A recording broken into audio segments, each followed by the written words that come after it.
Isoka lishaye lachitha nengane kanti likhonjwa eMozambique. Owesifazane ose-Richards Bay, KwaZulu-Natal usithumelele umyalezo ecela usizo emphakathini ngenxa yokukhathazeka okukhulu nendodakazi yakhe. Ngokukhuluma kwakhe, indodakazi yakhe yathunyelwa ukuyovakashela ubaba wayo ose-Eastern Cape, kodwa-ke izinto azihambanga njengoba bekulindelwe.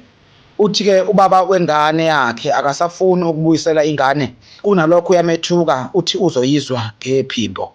Okukhathaza kakhulu-ke lo wesifazane bekumele le ngane iye esikoleni, kodwa-ke lo wesifazane uthi wathola ukuthi ubaba wengane akazalelwanga e-Eastern Cape kepha uvela eMozambique.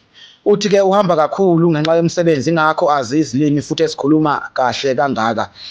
Manje-ke okudidayo ukuthi ngabe use-Eastern Cape noma useveli uwelile manje ubheke eMozambique noma usazoyibuyisa ngempela ingane, kodwa uzwakala ethi angeke ibuye ingane.